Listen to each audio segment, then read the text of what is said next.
মান দাল্লা ইলা খাইরিন ফালাহু মিথলু আজরি ফাইলিহি আও কামা ওয়ারাদা ফিল হাদিস। আসুন্নাহ ফাউন্ডেশনের স্বেচ্ছাসেবক সম্মেলনের সম্মানিত স্বেচ্ছাসেবী ভাইরা, ফাউন্ডেশনের দীর্ঘদিনের স্বপ্ন ছিল আজকের এই আয়োজনটি। অনেক দিন থেকে আমরা ভাবছিলাম যে দেশের প্রত্যন্ত অঞ্চলে মাঠ পর্যায়ে যারা ফাউন্ডেশনের বিভিন্ন কার্যক্রমগুলো বাস্তবায়ন করার জন্য সহযোগিতার ভূমিকায় অবতীর্ণ হন, সহযোগীর ভূমিকায় অবতীর্ণ হন, সে মানুষগুলোর সাথে আমরা একটি দিন কাটাবো, কিছু সময় কাটাবো এবং মতবিনিময় করব। এটি আমাদের অনেক দিনের একটি স্বপ্ন ছিল, লক্ষ্য ছিল। মহান আল্লাহর দরবারে লাখো কোটি শুকরিয়া জ্ঞাপন করছি যে আল্লাহ তাআলা দেরিতে হলেও সেই তৌফিক আমাদেরকে দিয়েছেন। আজ স্বেচ্ছাসেবী সম্মেলনে আপনারা কষ্ট করে দূর দূরান্ত থেকে, দেশের প্রত্যন্ত অঞ্চল থেকে অনেকে এসেছেন, নিজের গাঁটের টাকা খরচ করে এসেছেন, অন্যান্য কাজকাম বাদ দিয়ে অনেকে এসেছেন। আপনাদের সকলকে এই যে কষ্ট করে আপনারা এসেছেন, সময় দিয়েছেন, সেজন্য অন্তঃস্থল থেকে বিশেষভাবে কৃতজ্ঞতা জ্ঞাপন করছি। আর সেই সাথে কৃতজ্ঞতা জ্ঞাপন করছি আমার সহকর্মীবৃন্দকে, আমাদের মানব সেবা ডিপার্টমেন্টের যে সমস্ত কর্মীরা, তারা অক্লান্ত পরিশ্রম করে আপনাদের সাথে যোগাযোগ করে আপনাদের এখানে আসাটাকে নিশ্চিত করেছে। এটার পিছনে অনেক কর্মযজ্ঞ ছিল, অনেক কষ্ট, অনেক শ্রম এখানে ছিল। আল্লাহ তাআলা তাদেরকেও এর জন্য সর্বোত্তম বিনিময় দান করুন। সম্মানিত উপস্থিতি, আসুন্নাহ ফাউন্ডেশনের নেপথ্যের নায়কগুলো হলেন আপনারা, যারা আজ আমার সামনে উপস্থিত আছেন। আপনাদেরই করা কাজগুলো নিয়ে আমরা মানুষের কাছে গর্ব করি, আল্লাহর কাছে শুকরিয়া আদায় করি। আপনাদেরকে সাধারণ মানুষ, ফাউন্ডেশনের শুভাকাঙ্ক্ষী যারা আছেন, ডোনার যারা আছেন, তারা হয়তো আপনাদেরকে চিনেন না, কিন্তু আমরা জানি আপনাদের এক একজনের পরিশ্রমগুলোকে সম্মিলিত আকারেই ফাউন্ডেশনের কৃতিত্ব আকারে আমরা দেখতে পাই। বিধায় আপনারা যার যার জায়গা থেকে নিজস্ব ব্যস্ততা আপন জায়গায় রেখেও যে ফাউন্ডেশনের বিভিন্ন কার্যক্রমগুলোকে বাস্তবায়নের জন্য আপনারা সময়, শ্রম, মেধা, বুদ্ধি, অর্থ ব্যয় করে থাকেন, সেজন্য আজকের এই দিনে অফিসিয়ালি আপনাদেরকে দাওয়াত দিয়ে ডেকে এনে এখানে আমরা বিশেষভাবে কৃতজ্ঞতা জ্ঞাপন করছি। আর আরশে আজিমের মালিকের কাছে দোয়া করছি, আল্লাহ তাআলা আপনাদের এই শ্রম, আপনাদের এই কষ্ট, আপনাদের এই সময় যে দান করছেন, এর জন্য সর্বোত্তম বিনিময় আল্লাহ তাআলা দান করুন। সম্মানিত ভাইরা,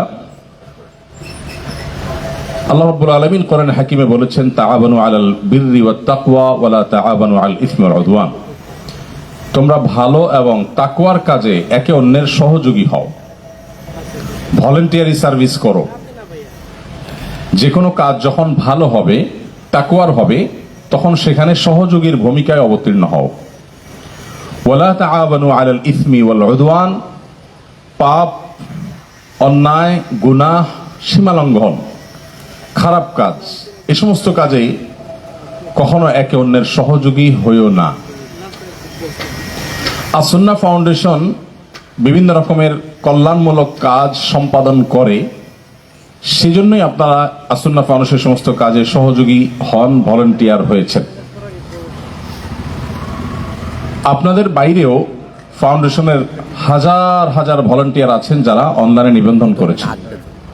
আমাদের ওয়েবসাইটে ভলেন্টিয়ার রেজিস্ট্রেশন এই জায়গায় ক্লিক করে যে কেউ ফাউন্ডেশনের ভলেন্টিয়ার হিসেবে নিজেকে নিবন্ধিত করতে পারেন। তার তথ্যপত্র দিয়ে সাবমিট করলেই তিনি অফিসিয়ালি ফাউন্ডেশনের ভলেন্টিয়ার হিসাবে বিবেচিত হন।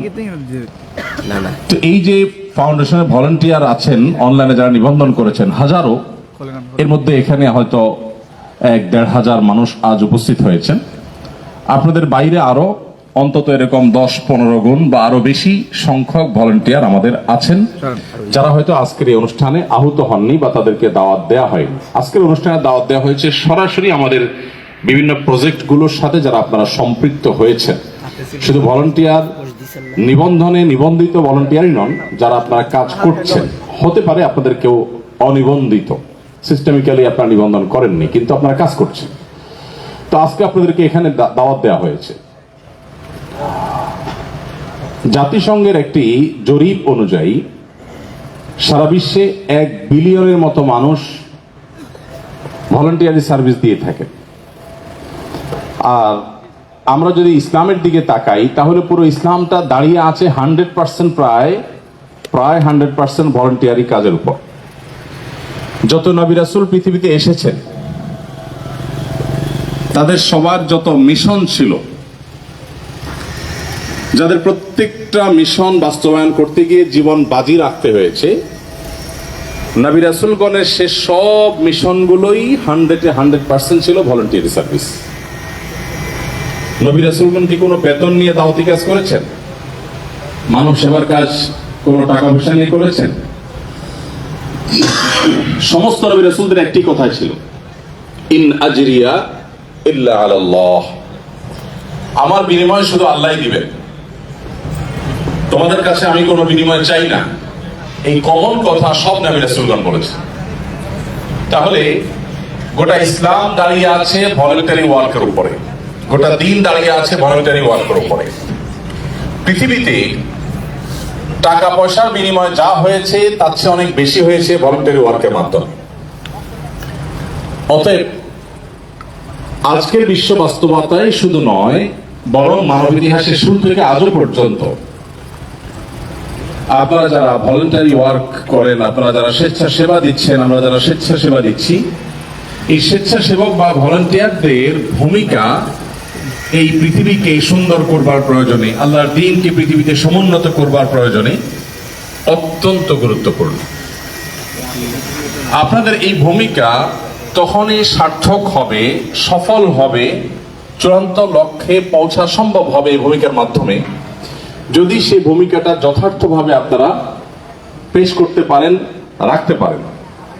আমি সেজন্য কয়েকটি বিষয় আপনাদের নজরে আনতে চাই।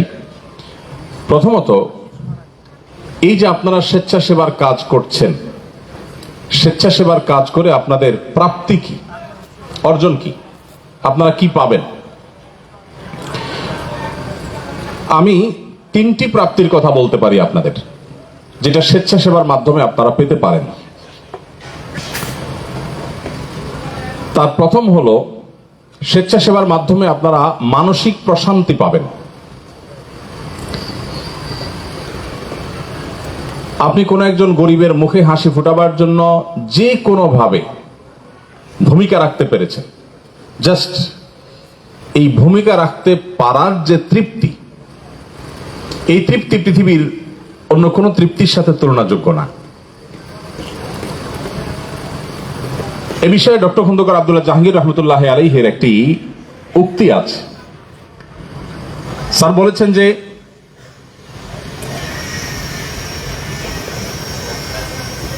আপনার পকেটের কিছু টাকা দিয়ে আপনি গোশত কিনছেন, গোশত কিনতে গিয়ে দেখেন যে একজন অভয় মানুষ না খেয়ে আছে। আপনি সেই টাকাটা দিয়ে গোশত কেনা বন্ধ করে ওই অভয় মানুষকে খাবার দিয়েছেন, তার জীবন বিপন্ন হওয়ার পথে এইরকম পর্যায়ে এসে তাকে আপনি খাবার দিয়েছেন। এই যে কাজটা করেছেন, এখানে আপনার বিশাল বড় স্যাক্রিফাইস আছে, ত্যাগ আছে, স্বপ্ন আছে, গোশত কিনে নিয়ে যাবেন, রান্না করবেন, খাবেন বাচ্চাদের সাথে নিয়ে। কিন্তু আপনি একজন অভাবী, দুস্থ, নিরন্ন মানুষকে দেখে তার জীবন রক্ষা করা, এই মুহূর্তে তার খাদ্য কিনে দেওয়াটা আপনার গোশত কেনার চাইতে গুরুত্বপূর্ণ মনে হয়েছে, তাই সে কাজটি আপনি করলেন। তো স্যারের বক্তব্যের খোলাসা হলো যে আপনি গোশত কিনে খেয়ে নিশ্চয়ই অনেক আনন্দ পেতেন, তৃপ্তি পেতেন, ভালো লাগতো, বাচ্চাদের সাথে নিয়ে রান্না করে গোশত খেতেন, অনেক ভালো লাগতো। আর এর বিপরীতে যে গোশতটা না কিনে অন্য একজন গরিব মানুষের খাবার কিনে দিয়েছেন, এখানে আপনার আনন্দ আছে। এই আনন্দটা, আপনার ভোগের যে আনন্দটা, তার চাইতে অনেক বেশি পবিত্র, অনেক বেশি উপভোগ্য, অনেক বেশি দীর্ঘস্থায়ী। আপনার গোশত খাওয়ার আনন্দ আপনাকে খুব বেশি সময় আনন্দিত রাখবে না, কিন্তু এই আনন্দটা মরণ পর্যন্ত আপনাকে আনন্দিত রাখবে, আপনাকে আনন্দ দিবে, আপনাকে তৃপ্তি দিবে। তো এই জন্য ভলেন্টারি ওয়ার্ক বা স্বেচ্ছাসেবী যে কাজ, এই স্বেচ্ছাসেবার কাজের সবচেয়ে বড় প্রাপ্তি হলো মানসিক প্রশান্তি, মানসিক সুখ। আর নবী করিম সাল্লাল্লাহু আলাইহি ওয়াসাল্লাম সে কথাটাই বলেছেন, আল গিনা গিনান নাফস লাইসাল গিনা বিকাসরাতিল আরদ। অনেক সম্পদ আহরণ করলে মানুষ সচ্ছল হয় না। প্রকৃত সচ্ছলতা হলো মানুষের মনের প্রশান্তি, মনের দিক থেকে সুখী হওয়া। তো এই জন্য এই অর্জনটা অনেক বড় অর্জন, অর্থাৎ মানসিক প্রশান্তি। এটা কি আপনারা অনুভব করেন কাজ করতে গিয়ে? একজন মানুষের মুখে, একটা পরিবারের মুখে একটু হাসি ফোটাতে পারলে যে ভালো লাগা কাজ করে, এটা কি আপনাদের অনুভব হয়? মাশাআল্লাহ। এখানে বেশিরভাগই ওলামায়ে কেরাম আছেন, অনেক ওলামায়ে কেরাম আছেন যাদের মর্যাদা, যাদের মাকাম আমাদের কর্মীরা তারা হয়তো বুঝে উঠতে পারছে না। এই কম বক্তরা যে বুঝে উঠতে পারছেন না, জন্য আপনারা ক্ষমা সুন্দর দৃষ্টিতে দেখবেন। অনেককে একটু বিশেষভাবে একটু আদর কদর করা দরকার, খেয়াল করা দরকার। অনেক ওলামায়ে কেরাম আছেন, অনেক বড় বড় দায়িত্বে আছেন, সিনিয়র মানুষ। সিনিয়রকে ইজ্জত করা, আলাদা ইজ্জত করা, এটা হাদিসের নির্দেশ। কিন্তু আমাদের ছেলেরা আপনাদের সবাইকে ওইভাবে হয়তো চিনে উঠতে পারছে না। অনেক নতুন নতুন কর্মীরা আছে, সেজন্য আপনাদের মর্যাদায় যদি কোনো ত্রুটি হয়ে থাকে তো আল্লাহর জন্য আপনারা ক্ষমা সুন্দর দৃষ্টিতে দেখবেন, এটা আমার প্রত্যাশা। আমাদের সাইফুল্লাহ মামুন ভাই কি আসছেন বাগেরহাটের? জি, একটু সামনের দিকে এসে বসলে ভালো হয়। আমি যাদেরকে চিনি আর কি, সাইদুর রহমান ভাই আসছেন আসুনা ট্রাস্ট থেকে, একটু সামনের দিকে এসে বসলে ভালো হয়। আরো যে সমস্ত সিনিয়র ওলামায়ে কেরাম আছেন, আমাদের কর্মীদের দায়িত্ব এটা। কর্মীরা তোমরা যাদেরকে চিনো খুঁজে বের করো, অন্তত মুরব্বী ওলামায়ে কেরাম যারা আছেন তাদেরকে কদর করা দরকার, আলাদা করে তাদেরকে একটু সামনের দিকে এনে বসানো দরকার যদি সুযোগ থাকে। আর যাদেরকে আমরা চিনলাম না তারা মন খারাপ করার কোনো দরকার নেই, আল্লাহ তাআলা চিনলেই হবে ইনশাআল্লাহ বিইذنিল্লাহ। আমরা চিনে কম বক্ত হতে পারি, আল্লাহর ফেরেশতাগণ না চিনে ভুল করবেন না ইনশাআল্লাহ। যাই হোক, আমি যেটি বলছিলাম যে ভলান্টিয়ারি কাজ করে আপনাদের প্রাপ্তি কি হবে। এক নম্বর প্রাপ্তির কথা বলেছিলাম যে এর মাধ্যমে আপনার মানসিক প্রশান্তি হবে। দ্বিতীয়ত, এই স্বেচ্ছা সেবা দেওয়ার মাধ্যমে দাওয়াতের কাজের একটা বিরাট বড় সুযোগ তৈরি হবে। আপনি যেই এলাকাতে বা যাদের মধ্যে দাওয়াতি কাজ, স্বেচ্ছাসেবার কাজ করবেন, মানব সেবার কাজ করবেন, সে মানুষগুলোকে দাওয়া পেশ করার বিরাট একটা সুযোগ আপনার সামনে তৈরি হবে, যেটা হয়তো এই স্বেচ্ছাসেবার মাধ্যমে, মানব সেবার মাধ্যমে আপনি অর্জন করছেন, সেটা এটা ছাড়া অর্জন হবে না। এজন্য স্বেচ্ছাসেবা কাজের একটা বিরাট বড় উপকারিতা হলো যে কাউকে কিছু উপকার করতে পারলেই এটার মাধ্যমে আপনি তার মধ্যে দাওয়াতি কাজ করার সুযোগ লাভ করবেন। তৃতীয়ত, আল্লাহর কাছ থেকে আজর এবং সওয়াব লাভ করবেন। সেটা তো বলার অপেক্ষা রাখে না। যদি ইখলাসের সাথে করে থাকেন, আল্লাহ সুবহানাহু ওয়া তাআলার কাছ থেকে বিনিময় লাভ করবেন ইনশাআল্লাহ। আরেকটি এডিশনাল প্রাপ্তি আছে, সেটি হলো একটি হাদিস আপনারা সবাই হয়তো শুনে থাকবেন। আমাদের প্রিয় নবী সাল্লাল্লাহু আলাইহি ওয়াসাল্লাম যখন গারে হেরা থেকে জিবরিলের সে বিশাল আকার দেখে কিছুটা ভড়কে গিয়েছিলেন এবং জিবরিলের তিনটি শক্ত চাপে তিনি অনেকটা অসুস্থ হয়ে গিয়েছিলেন। তখন তিনি এসে যখন মা খাদিজা রাদিয়াল্লাহু তাআলা আনহার কাছে বললেন যে আমি তো আমার নিজের জীবন নিয়ে শঙ্কায় আছি, সেই পরিস্থিতিতে নবী করিম সাল্লাল্লাহু আলাইহি সাল্লামকে মা খাদিজা রাদিয়াল্লাহু তাআলা আনহা কয়েকটি কথা বলে সান্ত্বনা দিয়েছিলেন না?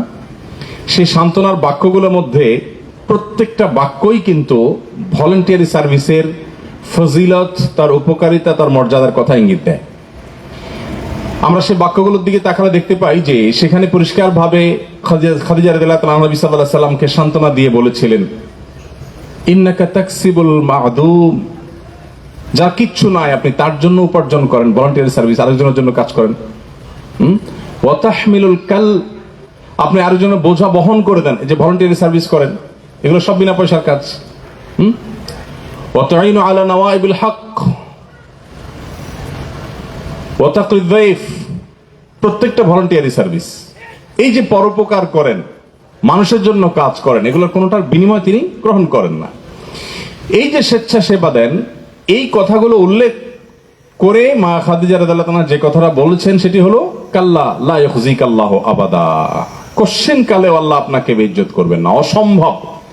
যে ব্যক্তি আল্লাহর সন্তুষ্টির জন্য পরোপকার করে, মানুষের সেবা করে, যে ব্যক্তি স্বেচ্ছা সেবা দেয়, ভলান্টিয়ারি সার্ভিস দেয় আল্লাহর সন্তুষ্টির জন্য, এই ব্যক্তিকে আল্লাহ কখনো চূড়ান্ত অপদস্থ করবেন না। সাময়িক কষ্ট হতে পারে, নবী করিম সাল্লাল্লাহু আলাইহি ওয়াসাল্লামেরও হয়েছে। মক্কা যখন দাওয়াতি কাজ করতে গিয়েছেন, মাথার উপরে চাপিয়ে দেয়া হয়েছিল ওটের নাড়ি ভুঁড়ি, বাচ্চাদানি, ময়লা আবর্জনা। গরুর যে পেটের ভিতরে থাকে ময়লা আবর্জনা, নাড়ি ভুঁড়ি, এগুলো কত বড় থাকে, কত ওজনের থাকে। সেখানে ওট আরো বিশাল আকারের প্রাণী। সেই প্রাণীর নাড়ি ভুঁড়ি সবগুলো একত্র করলে বা কিছু একত্র করলেও সেটার ওজন কত বেশি হতে পারে। এইটা নবী সাল্লাল্লাহু আলাইহি সাল্লামের সেজদা যাওয়ার পর মাথার উপর রেখে দেওয়া হয়েছে। তার চেহারা মুবারককে থুতু নিক্ষেপ করা হয়েছে। চিন্তা করেন, আমাদের জীবনে কেউ ভালো কাজ করতে গিয়ে মুখে থুতু নিক্ষেপ করা হয়েছে, এরকম হয়তো আমাদের এখানে হয়তো একজনও পাওয়া কঠিন হবে। শারীরিকভাবে তাকে আঘাতপ্রাপ্ত করা হয়েছে। কাকে আঘাতপ্রাপ্ত করা হয়েছে? আপনার আমার আঘাত আর তার আঘাত এক না। যাকে গোটা মক্কার মানুষ মাথায় নিয়ে ঘুরে বেড়াতো, সেই জায়গাতে, সেই মক্কাতে সেই মানুষগুলো আঘাত করেছে, রক্তাক্ত করেছে। কিন্তু ওই যে মা খাদিজা রাদিয়াল্লাহু তাআলা বলেছেন কাল্লা লা ইউখজিকাল্লাহু আবাদা, চূড়ান্ত ভাবে অপমান অপদস্থ আল্লাহ আপনাকে কখনো করবেন না, কারণ আপনি ভলান্টিয়ারকে চূড়ান্ত অপমান অপদস্থ আল্লাহ করেন না, এটা আল্লাহর অমোঘ বিধান। মা খাদিজা রাদিয়াল্লাহু তাআলা আনহার এই কথা তিলে তিলে সত্য প্রমাণিত হয়েছে। নবী করিম সাল্লাল্লাহু আলাইহি সাল্লাম পৃথিবী থেকে যখন যান, তখন পৃথিবীর সবচেয়ে সম্মানিত মানুষ হয়ে, সবচেয়ে সম্মানিত মানুষ হিসেবে সবচেয়ে মর্যাদার জায়গাটি দখল করে তারপর তিনি দুনিয়া থেকে গেছে। এই জন্য আমরা যারা ভলান্টিয়ারি সার্ভিস দিচ্ছি, আমাদের এডিশনাল আরেকটা চতুর্থ উপকারিতা হলো যে এর মাধ্যমে আমাদের প্রাপ্তি হবে যে আমাদের ইখলাস যদি ঠিক থাকে, নিয়তের মধ্যে যদি ভেজাল না থাকে, তাহলে ইনশাআল্লাহ আমাদের এই স্বেচ্ছাসেবা, আমাদের স্বেচ্ছা শ্রম দেওয়া, আমাদের ভলান্টিয়ারি সার্ভিস, এইটা আমাদের দুনিয়াতে ইজ্জত এবং সম্মানের নিশ্চয়তা এনে দিবে ইনশাআল্লাহ তাআলা। সময় দেব ভাইরা, আপনারা যারা আসুন্নাহ ফাউন্ডেশনের ভলান্টিয়ারি কাজের সাথে যুক্ত, আপনারা যারা এখানে স্বেচ্ছা সেবা দিচ্ছেন, আপনাদের জন্য 10টি কাজ কাটটা হারাম। এই হারামটা ফাউন্ডেশনের যে বিধিবিধান আছে, ফাউন্ডেশনের যে নীতিমালা আছে তার আলোকে, অর্থাৎ এগুলো কোনোভাবেই একজন ভলান্টিয়ার হিসাবে আপনাদের কাছ থেকে আমরা আশা করি না।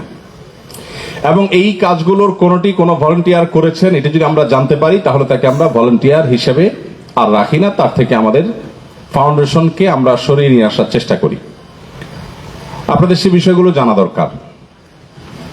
নাম্বার 1, পার্থিব কোনো উদ্দেশ্যে কেউ যদি ফাউন্ডেশনে ভলান্টিয়ারি কাজ করেন,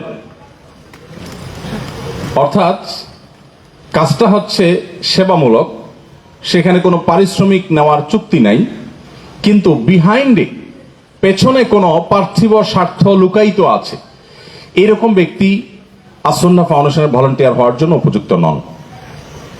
বা আসুন্নাহ ফাউন্ডেশনের ভলান্টিয়ারি কাজ করতে গিয়ে এরকম পার্থিব কোনো উদ্দেশ্য রাখা সমীচীন নয়। এটাকে ফাউন্ডেশনের ভাষায় ফাউন্ডেশন হারামের মতো নিষিদ্ধ এবং অন্যায় মনে করে। এই জন্য আমরা আশা করব আপনারা আমাদের যত কাজ আছে এই কাজগুলোর সাথে জড়িত হবেন। আমি যে 4টি লক্ষ্য বলেছি ইতিপূর্বে, সেই 4টি লক্ষ্য সেগুলোকে সামনে রেখে 4টি প্রাপ্তির জন্য পার্থিব কোনো উদ্দেশ্যে আপনারা কেউ এখানে ইনভলভ হবেন না। পার্থিব উদ্দেশ্য বিভিন্নভাবে হতে পারে, নানা রকম হতে পারে, সেগুলো আমার পরবর্তী পয়েন্টগুলোর কোনটিতে আসবে হয়তো। আর মৌলিকভাবে বিষয়টা আপনাদের কাছে নিশ্চয়ই বোধগম্য হয়ে গেছে যে পার্থিব উদ্দেশ্য বলতে কি। ফাউন্ডেশনের কোনো জিনিসপত্র, ফাউন্ডেশনের কোনো কাজ উপকারভোগী বা সাধারণ মানুষের কাছে পৌঁছে দিয়ে আপনি সেটার কোনো পার্থিব বিনিময়, সেটা অর্থকরী হতে পারে, সেটা নাম যশ খ্যাতি হতে পারে, সেটা পাবলিকের কাছে বাহবা হতে পারে, সেটা ভাবসাব হতে পারে, এরকম কোনো উদ্দেশ্য যদি থাকে তাহলে এই কাজ আপনার জন্য না। এর কোনোটি কিন্তু থাকা যাবে না। নাম্বার 2, ফাউন্ডেশনের যে সমস্ত ভলেন্টারি ওয়ার্কের সাথে আমরা যুক্ত হয়েছি সেই কাজগুলোকে অথবা এই পরিচয়কে সোশ্যাল মিডিয়াতে আমি কাউকে কেউ দেখি যে তার বায়োগ্রাফিতে, ইনফোগ্রাফিতে তিনি লেখেন ভলেন্টিয়ার অ্যাট আসুন্নাহ ফাউন্ডেশন, অর্থাৎ এটা তার একটা পরিচিতি। এটা থাকলেই যে এখলাস নাই, আমি সেই কনক্লুশনে যাচ্ছি না।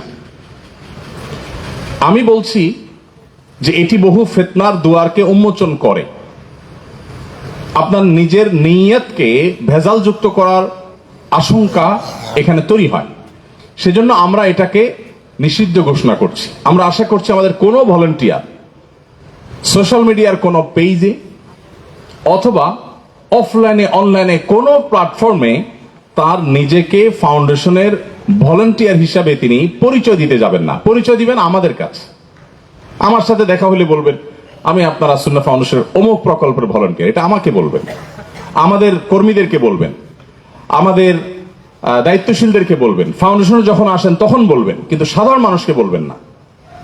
আমি কি জিনিসটা আপনাদেরকে বোঝাতে পেরেছি? ভাইরা আমার, অনেকে আছেন এই পরিচয় দেন যে আমি এই ইউনিয়নের ফাউন্ডেশনের প্রতিনিধি, আমি আসুন্নাহ ফাউন্ডেশনের জেলা প্রতিনিধি, আসুন্নাহ ফাউন্ডেশনের অমুক থানা প্রতিনিধি। আসলে ফাউন্ডেশনের কোনো ইউনিয়ন, গ্রাম, জেলা, থানা কোনো প্রতিনিধি নাই। আমাদের প্রতিনিধিত্ব যারা করেন, সত্যিকারের ভলেন্টিয়ারি সার্ভিস যারা করেন, তারা কেউই অফিসিয়ালি এরকম কোনো পরিচয় বহন করবার জন্য তারা করেন না। ফাউন্ডেশনের যে সুনাম, সুখ্যাতি অথবা যে গ্রহণযোগ্যতা আল্লাহ রাব্বুল আলামিন দান করেছেন, আমি শুরুতেই বলেছি এর উল্লেখযোগ্য অংশ, উল্লেখযোগ্য অবদান আপনাদের। শুধুমাত্র ডোনারদের ডোনেশন দিয়েই এই কাজ হয় না বা এই অর্জন হয় না, এই অর্জনের পিছনে আপনাদের অবদান আছে। এবং আপনাদের এই অবদানটা আমরা এর সঠিক ব্যবহার করতে পেরেছি এই জন্যই যে আপনারা হাতে গোনা 2-4 জন বাদে প্রায় সবাই আপনারা আমাদের সাথে সহযোগিতা করেছেন। এই জায়গাগুলোতে আপনারা যথেষ্ট ইখলাসের পরিচয় দিয়েছেন, মুখলেসের পরিচয় দিয়েছেন, সেজন্যই কিন্তু আমরা এই কাজটি করতে পেরেছি। তো আমি আশা করব অনেকে নতুন ইনভলভ হয়েছেন, আমাদের পুরান অনেক ভাইরা আছেন যাদের সাথে অনেক বছর থেকে কাজ করি, ফাউন্ডেশনের জন্মের আগে থেকে কাজ করি, এরকম অনেক লোক এখানে আছে। তারা জানেন আমাদের পলিসিগুলো। আমি নতুন ভাইদেরকে বিশেষভাবে অ্যাড্রেস করতে চাই, বলতে চাই, আগে যাদেরকে এই কথাগুলো বলার সুযোগ আমি পাইনি তাদেরকে বলতে চাই, অনুগ্রহ করে আপনি কোনো প্ল্যাটফর্মে, অনলাইনে অফলাইনে কোনো জায়গায় ফাউন্ডেশনের ভলেন্টিয়ারি সার্ভিস দিচ্ছেন, ভলেন্টিয়ার, এই পরিচয়টা আপনি কোথাও লাগাতে পারবেন না, লাগাবেন না। বিয়ের সময় যদি একান্ত ঠেকে যান যে মেয়ের বাবার মতিগতি সুবিধার না, আপনাকে কোনোভাবে ভালো এটা সে বুঝে উঠতে পারছে না, ফাইসা গেছেন, তখন শুধু বিয়ের দিন শ্বশুরকে বলতে পারেন যে ফাউন্ডেশন সেবামূলক কাজে আমি জড়িত হয়েছিলাম, ভলেন্টিয়ার না। এটা হলো আপনি চরম বিপদে পড়ে গেলে সেখান থেকে উদ্ধারের জন্য আপনি এটা করতে পারেন। এর বাইরে আর কোনো জায়গায় অনুগ্রহ করে এই পরিচয়টা দিবেন না। আপনারা হয়তো বলতে পারেন, ভাই আমরা পরিচয় দিলে আপনাদের সমস্যাটা কোথায়? সমস্যাটা কি আপনারা বুঝতে পারছেন? সমস্যা হলো আপনার পুরো কাজটাই বরবাদ হয়ে যেতে পারে, কারণ ইখলাস নষ্ট হয়ে গেলে আর এটা 2 পয়সা কোনো মূল্য আল্লাহর কাছে থাকবে না। আমরা চাই আমাদের প্রত্যেকটা ভলেন্টিয়ার তার এই পরিচয়টাকে হাইড করার চেষ্টা করবে, এটা দেখাবেন আল্লাহকে। আর যাদেরকে না দেখাইলে নয়, কাদেরকে না দেখাইলে নয়, আপনি ফাউন্ডেশনে আসছেন, কোনো সাইট পাচ্ছেন না, আপনি তখন রিসিপশনে বললেন, এই মিয়া চিনো আমাকে? কে আমি? মানুষ চিনলা না তুমি?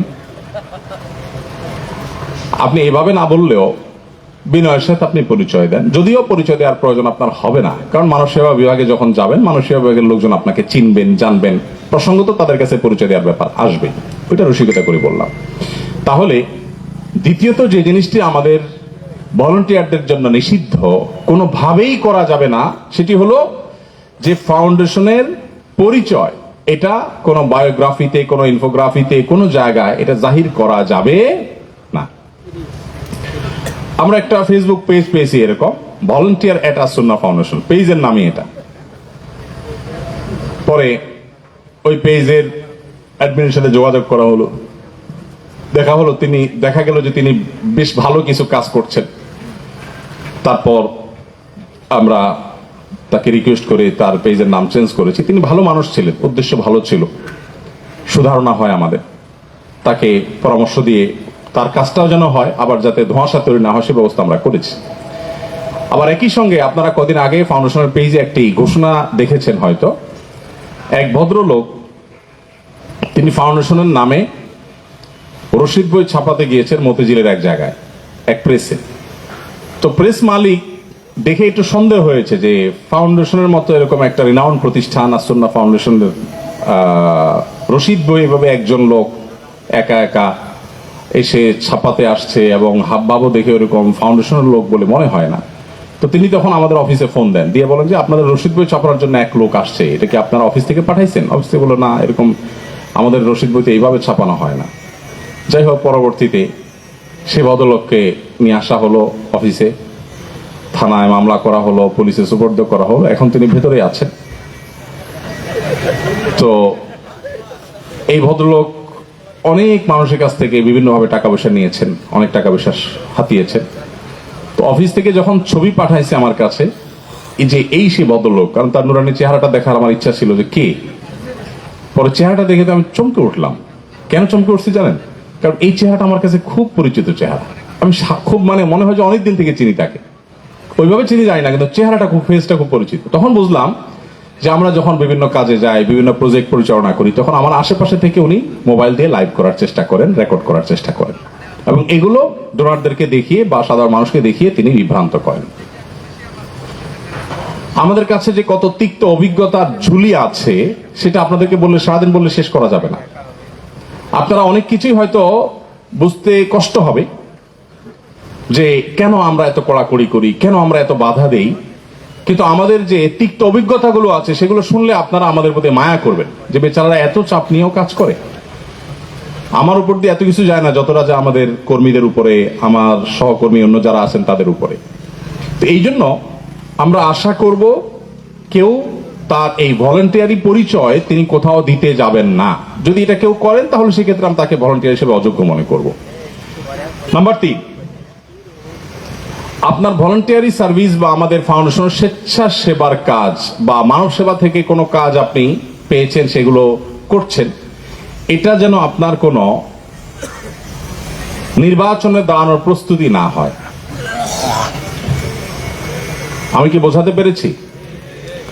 আপনি চিন্তা করছেন যে এর মাধ্যমে তো একটা ভালো গণসংযোগ হয়ে যেতে পারে, জিনিসপত্র দিলাম, মানুষের কাছে একটা ভালো ইমেজ তৈরি হলো, পরবর্তীতে মেম্বারি, চেয়ারম্যানই, এমপি ইলেকশন যেটাই হয়, বিভিন্ন ইলেকশনের সাথে ইনভলভ হয়ে গেলাম। এইরকম কোনো ধান্দা যেন না থাকে। এরকম ধান্দা যদি থাকে আমরা টের পাই, তাহলে কি আমরা সেখান থেকে 10,000 মাইল দূরে চলে আসব। আমি এর আগে আমাদের সদস্য সম্মেলনে বলেছিলাম, পঞ্চগড়ে এক জায়গায় আমি কম্বল বিতরণ করতে গেছি, আমার সাথে আমার বন্ধু নাহিদ ভাই ছিলেন। নাহিদ ভাইকে নিয়ে গেলাম যে আমাদের মাঠ পর্যায়ের কাজ তো দেখেন নাই আপনি, চলেন নিয়ে যাই। তো পঞ্চগড় গেলাম, দেশে একেবারে শেষ মাথা, তখন প্রচন্ড শীত পড়ছে সেখানে। কয়েকশো কম্বল আমাদের সাথে ছিল। তো আমাদের নিয়ম অনুযায়ী টোকেন দেওয়া ছিল, সব মানুষ চলে আসছে। ওখানে স্থানীয় একজন বড় রাজনৈতিক নেতা আসছে। তো সে রাজনৈতিক নেতা ওনার দলের একটা ব্যানার নিয়ে আসছেন। উনি কিসের, কি উপজেলা চেয়ারম্যান বা কি জাতীয়, অনেক আগের কথা। তো তিনি ব্যানার নিয়ে এসে বলতেছেন আমাদের লোকজনকে, আমাকেও বলছেন যে ভাই আমি শুধু একটা ছবি তুলবো, শুধু একটা, আমি কোনো কম্বল নেব না, কিচ্ছু না, আপনাদের কম্বল আপনারাই দিচ্ছেন, আমি একটা ছবি তুলবো শুধু।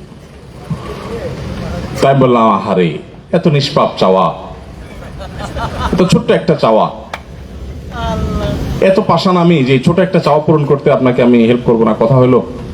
আসেন, ওনাকে বসাইলাম সামনে স্টেজে, বসে আমরা কম্বল বিতরণ করলাম। আর বিতরণ করছি এর মধ্যে ভাবতেছি, আল্লাহ, মানুষের দানের টাকা, এটা তো কোনো মার্কার নির্বাচনের জন্য আর প্রচারণার জন্য মানুষ আমাদেরকে দেয় নাই, কিন্তু এই লোক আজকে সেই ধান্দা আমার ব্যবহার করার জন্য অস্ত্র শস্ত্র নিয়ে আসে। অস্ত্র মানে ব্যানার। তো কি করা যায় চিন্তা করতে থাকলাম আর দোয়া দরুদ পড়তে থাকলাম, আল্লাহ একটু বুদ্ধি দেন, সাহায্য করেন। তো হঠাৎ করে মাথায় একটা বুদ্ধি আসলো। আমাদের যারা বিতরণ করছে ছেলে ফেলে, এক সাইডে কোনায় কম্বলগুলো রাখা আছে এরকম, আর সামনে মানুষ। তো আমি তখন তাদেরকে যাই কানে কানে বললাম, টোকেন দেখে কম্বল দেওয়ার দরকার নেই। আমরা কম্বল টোকেন দিয়ে এখানে যা দিচ্ছি, তোমরা প্যান্ডেলের তল দিয়া এগুলো বের করে যা মানুষ পাচ্ছে এলাকায়, গরিব মানুষ সব গণহারে দিয়ে শেষ করো। আমি যেন হঠাৎ দেখতে পাই শেষ হয়ে গেছে, এটা যেন হয়। এটা তাদেরকে বলে আসছি, তারা আস্তে আস্তে এটা করতেছে। এদিকে আমরা বিতরণ করছি। ওই লোক একটু পরপর বলে, ভাই ছবি তুলবো না? বললাম, ভাই কত কম্বল, আপনি এত অস্থির হয়েছেন কেন, বসেন, এত মানুষ আসছেন আপনি। এদিকে বিতরণ করতে করতে ওরা দিচ্ছি, হঠাৎ করে তাকা দেখে কম্বল নাই। কি ব্যাপার, কম্বল নাই, শেষ হয়ে গেছে? বলে হ্যাঁ শেষ হয়ে গেছে। ও স্যার, সরি বলে তাড়াতাড়ি করে ওখান থেকে গাড়িতে উঠে আইজো দৌড় কাইলো দৌড়। একটি কম্বল নিয়ে ছবি তুলতে আমি উপস্থিত থাকা অবস্থায় আমরা সেটা দেই নাই। আলহামদুলিল্লাহ, খুবই সচেতন ভাবে আমরা অ্যাভয়েড করেছি। মানুষের আমানত নেই, কেউ তামাশা যেন করতে না পারে, কেউ রাজনীতি যেন করতে না পারে, এই সুযোগ আমরা দেই নাই কাউকে। তো আমরা আশা করব আপনারা এই বিষয়ে সতর্ক থাকবেন, নিজেরাও এই জাতীয় কোনো ধান্দা, এই জাতীয় কোনো উদ্দেশ্যে ফাউন্ডেশনের ভলান্টিয়ারি সার্ভিস করবেন না। এই প্রতিষ্ঠানের একটা কাকতালীয় বিষয় বলতে পারেন, আল্লাহর একটা অনুগ্রহ বলতে পারেন, যে আমাদের এখানে কেউ কোনো ধান্দা করতে এসে খুব বেশি সময় ধান্দা করতে পারেন নাই। ওই যে রশিদ ভাই বানাতে গেছেন, প্রেস থেকে ফোন করে ধরাই দিয়েছে। বুঝতে পেরেছেন? ধান্দাবাজরা এই প্রতিষ্ঠানে খুব একটা টিকার সুযোগ পায়নি কখনো। কেউ যদি এরকম কিছু করছে বলে মনে হয়, আল্লাহ সুবহানাহু ওয়া তাআলা কিভাবে যেন আমাদের সামনে সেটা খুলে নিয়ে আসে। এই জন্য আমাদের স্বেচ্ছাসেবকদের জন্য এটাও নিষিদ্ধ। 3 নম্বর নিষিদ্ধ বিষয় হলো কোন নির্বাচনী প্রচারণা, কোন গণসংযোগ, ভবিষ্যৎ পলিটিক্স করবেন বা ভবিষ্যৎ নির্বাচন করবেন, সেই সমস্ত কাজে ফাউন্ডেশনের কোন সেবামূলক কাজকে ব্যবহার করতে পারবেন না। আপনারা নিজেরা হয়তো করবেন না, কিন্তু আপনারা যখন এলাকায় কাজ করবেন, এলাকায় কোন লোক এই সুবিধাটা নিচ্ছে কিনা সেটা আপনাদের মাথায় রাখতে হবে। হ্যাঁ, এর মানে এই না যে আমি বলছি যে এলাকার মেম্বার, চেয়ারম্যান বা জনপ্রতিনিধি আছে তাদেরকে কোনোভাবে ইনভলভ হতে দেওয়া যাবে না, আমি সেটা বলছি না। তাদের সহযোগিতা নেন, তাদের কাছ থেকে তালিকা নেন, তাদের অ্যাডভাইস নেন, মতামত নেন, সেটা আবার নিরপেক্ষভাবে আপনি বিশ্লেষণ করেন যে সঠিক অ্যাডভাইস দিয়েছেন কিনা তিনি। কিন্তু এগুলো দিয়ে তিনি যেন তার ভোটের রাজনীতি করতে না পারেন। তিনি যে এলাকায় বেশি ভোট পান সে এলাকা বেশি বিতরণ করলেন, এরকম স্কোপ যেন না পায়, এই বিষয়ে ভলান্টিয়ারদের খেয়াল রাখতে হবে। নাম্বার 4, অনেকেই আছে ফাউন্ডেশন থেকে কিছু কম্বল পেয়েছেন, কিছু ইফতার পেয়েছেন, কিছু কোরবানির গোশত পেয়েছেন, এগুলো বিতরণ করবেন। তো বিতরণ করতে গিয়ে নিজস্ব যে ছোটখাটো বিভিন্ন ক্লাব আছে, সমিতি আছে, নিজেদের বিভিন্ন ফাউন্ডেশন আছে, নিজেদের বিভিন্ন প্রতিষ্ঠান আছে, অনেক সময় দেখা যায় এই প্রতিষ্ঠানগুলোর প্রচারণায় তারা মেতে ওঠেন। ফাউন্ডেশনের যে কাজ হচ্ছে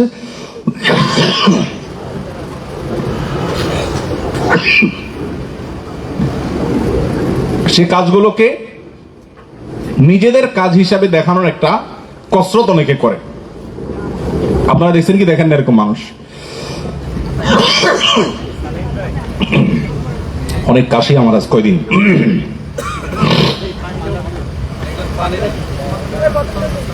পানির কাম না পারলে চা দাও।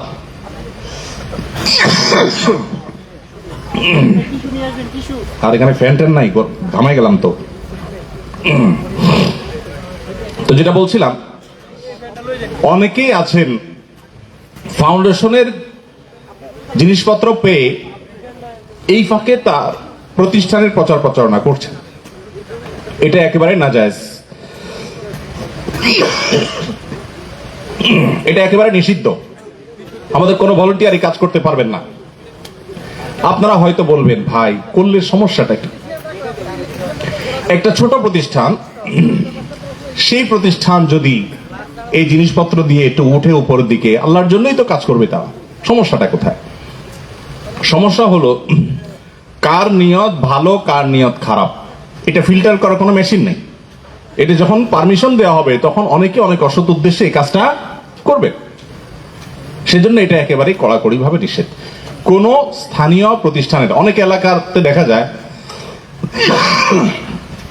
এই বিগত বর্ণে আমি নিজে দেখেছি যে কোন কোন এলাকা ভিত্তিক ছোট ছোট যে ক্লাব আছে, সমিতি আছে তরুণদের, আমি বলছি না তাদের সবার উদ্দেশ্য খারাপ, তা উদ্দেশ্য হতে ভালো, কিন্তু কাজটা অনুমোদিত না। সেটা কি? তারা তাদের প্রতিষ্ঠানের গেঞ্জি পরে পরে ফাউন্ডেশনের কাজ করছেন, সবাই গেঞ্জি পরে কাজ করছেন। এতে দেখা যাচ্ছে যে এই কাজটা ওই প্রতিষ্ঠানের। এটা কিন্তু এক ধরনের অসততা, এটা এক ধরনের চুরি, প্রতারণা। এটা জায়েজ নাই। একজন ইমানদার সরল সহজ হবে। আপনি যদি এরকম কিছু করতে চান সেটা আলাদা আলাপ করেন, আপনি ফাউন্ডেশনের সাথে আলাপ করেন যে ভাই আমার প্রতিষ্ঠানকে কিভাবে আমি মার্কেটিং করতে পারি, পরিচয় করাতে পারি। সেটা ফাউন্ডেশন ভালো মনে করলে বা আমরা ভালো মনে করলে সে বিষয়ে আমরা হেল্প করলাম প্রয়োজনে, কিন্তু ফাউন্ডেশনের অনুমতি ছাড়া এই ধরনের কোনো কাজ করা যাবে না।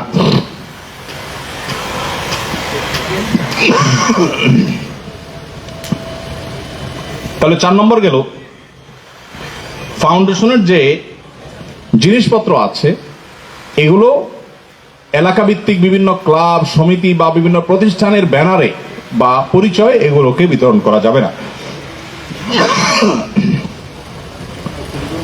5 নম্বর হলো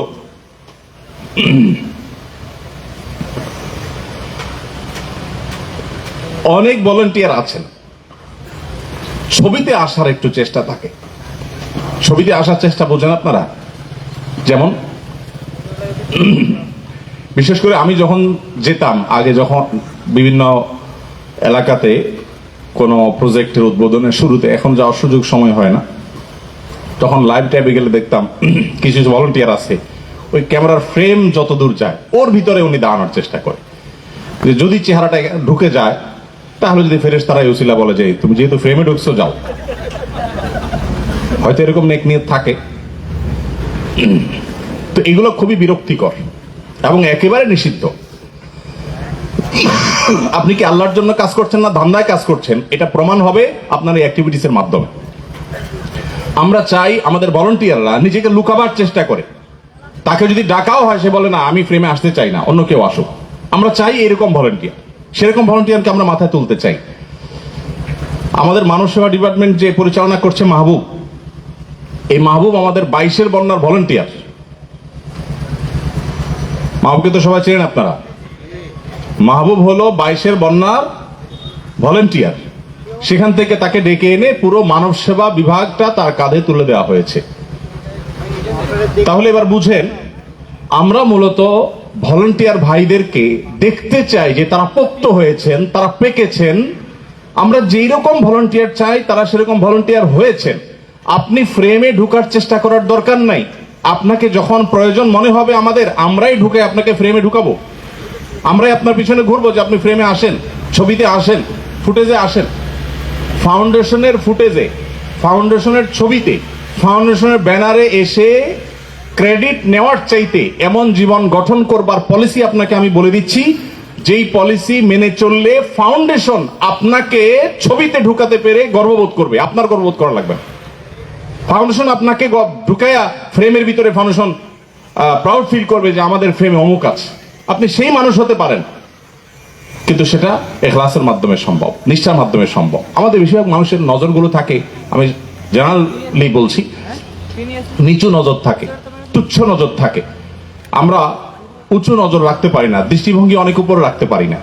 তো আমি আশা করব যে আমাদের ভলান্টিয়ার যারা আছেন সারা দেশে, আপনারা অনুগ্রহ করে কখনো নিজেদের ফেস ছবিতে আনার জন্য আপনার লালায়িত থাকবেন না। ছবি বরং যদি চলে আসে ইস্তেগফার শুরু করে দিবেন, না জানি আমার মনের ভিতরে এখন অহংকার চলে আসে, আর না জানি আমার এত কষ্ট করা কাজগুলোর সব নষ্ট হয়ে যায়, না জানি আমার ভিতরে লৌকিকতা চলে আসে, আল্লাহর কাছে ইস্তেগফার করবে না। তাহলে 5 নম্বর হলো এটা, ছবিতে আসার চেষ্টা করবেন না, ভিডিওতে আসার চেষ্টা করবেন না। 6 নম্বর হলো এলাকা প্রীতি, আত্মীয়করণ, এগুলো থেকে ভলান্টিয়াররা উঠতে উঠতে হবে। আপনারা অনেকে জানেন হয়তোবা, আমরা যারা ফাউন্ডেশনের সাথে ইনভলভ আছি আমরা আমাদের এলাকা, আমাদের আত্মীয় স্বজন কোনো কিছুকে আমরা ফাউন্ডেশনের কোনো কিছু ডিস্ট্রিবিউশন করার ক্ষেত্রে কখনো আমরা বিবেচনায় রাখি না, বরং সচেতনভাবে যতটুকু সম্ভব ততটুকু আমরা এড়ায় থাকার চেষ্টা করি। আমাদের প্রতিষ্ঠানে এখন মাদ্রাসা, স্কিল এবং ফাউন্ডেশন সব মিলিয়ে কয়েকশো স্টাফ আছেন আমাদের। এই কয়েকশো স্টাফের মধ্যে 2-4-5 জন আত্মীয় স্বজন বা এলাকার লোকজন নাই। না আমার আছে, না ট্রাস্টি বোর্ডের কারো আছে, না আমাদের সাব্বিরের আছে, কারণ নেই। যদি 200-300 স্টাফ থাকে, নিজের আত্মীয় স্বজন, ভাই ব্রাদার, এলাকার 10-20 জন তো থাকবে, সেটাও নেই। 1-2 জন থাকতে পারে, তাও নিজস্ব যোগ্যতা কেউ আসলে সেটা। এই প্রতিষ্ঠানে আত্মীয়করণ, এলাকা প্রীতি বা স্বজন প্রীতি এগুলো সবচেয়ে কঠোরভাবে নিষিদ্ধ। এগুলোকে আমরা আমাদের নিজেদের জন্য হারাম করে ফেলেছি। আপনাকে আল্লাহ তাআলা যখন তৌফিক দিবেন, আপনি নিজে কিছু টাকা পয়সা দান করার সুযোগ পাবেন নিজের পকেটের থেকে, তখন আপনি সবার আগে আপনার আত্মীয় স্বজনকে অগ্রাধিকার দিবেন। তারা যদি গরিব থাকে, অন্য যে কোনো গরিবের উপরে নিজের আত্মীয় স্বজনকে অগ্রাধিকার দিতে হবে, এটাই নবী সাল্লাল্লাহু আলাইহি ওয়াসাল্লামের নির্দেশ। কিন্তু টাকাটা যখন আরেকজনের হবে, ডোনার যখন অন্য কেউ হবে, তখন আপনার দায়িত্ব হবে সবচেয়ে নিডি মানুষকে সেটা খুঁজে বের করা। আপনাকে যদি বলা হয় ভাই এই থানাতে আপনি এটা করেন, তাহলে ওই থানার সবচেয়ে নিডি এলাকা কোন ইউনিয়ন, কোন গ্রাম, সেটা আপনাকে খুঁজে বের করতে হবে। আমাদেরকে যখন দেওয়া হয় বাংলাদেশের জন্য, যে এটা বাংলাদেশের মানুষকে, গরিবদেরকে ইফতার করান, শীত বস্ত্র দেন বা কোনো কাজ করেন, তখন আমরা সারা দেশে সবচেয়ে গরিব, সবচেয়ে নিডি কারা, তাদেরকে আমরা খুঁজে বের করি, করে সেই এলাকায় আমরা কাজ করি। এই জন্য আমাদের কাজের সময় সরকারিভাবে এলাকাগুলোতে, জেলাগুলোতে দরিদ্রের যে হার আছে, সে হারটা আমরা বিবেচনা করি, যে কোন জেলায় দরিদ্রের হার কত। এই হার বিবেচনা করে সেই অনুযায়ী আমরা আমাদের ডোনেশনের যে অংশ, সেটার বাজেট আমরা ঠিক করি। এই জন্য দেখবেন ফাউন্ডেশনের বেশিরভাগ কাজ উত্তরবঙ্গ এবং ওই সমস্ত এলাকাগুলোতে, যে সমস্ত এলাকাগুলো তুলনামূলকভাবে অর্থনৈতিকভাবে পিছিয়ে আছে, সেগুলোকে আমরা প্রায়োরিটি দিই। আপনারা যারা আমাদের হয়ে কাজ করছেন, আপনাদের কাছে আমাদের অনুরোধ হলো যে আপনারাও যখন এলাকাতে কোনো এরকম কাজের সুযোগ পাবেন, তখন চোখ বন্ধ করে আপনি ভাববেন যে আমার এই চৌহদ্দি যেটার ভেতরে আমাকে বেঁধে দেওয়া হয়েছে, এই থানা বা এই জেলা বা এই ইউনিয়ন, এর ভিতরে সবচেয়ে নিডি মানুষগুলোকে, এবং আপনি এক্ষেত্রে অন্ধ হয়ে যাবেন কে আমার আত্মীয়, কোনটা আমার বাপে বলছে, কোনটা আমার ভাইয়ে বলছে, এসব কিছুর ঊর্ধ্বে উঠে যাবেন। ফাউন্ডেশন আজ এই কয়েকটা বছর বাংলাদেশে কাজ করছে, আলহামদুলিল্লাহ। এখনো পর্যন্ত আল্লাহ রাব্বুল আলামিন আপন অনুগ্রহে সকল প্রকার কন্ট্রোভার্সি থেকে আমাদেরকে মুক্ত রেখেছেন অলমোস্ট। এটার মূল সিক্রেট হলো আল্লাহ তাআলার দান। এর পাশাপাশি ফাউন্ডেশন থেকে আমাদের বিশেষ একটা চেষ্টা থাকে, সেটা হলো এই জিনিসটা, যে কোনোভাবে কোনো চেহারা ও কোনো ব্যক্তির পরিচয়ে যেন আমরা কোনো কাজ না করি। আমাদের একজন ভাই আছে, মাওলানা সাইমুম সাদি ভাই।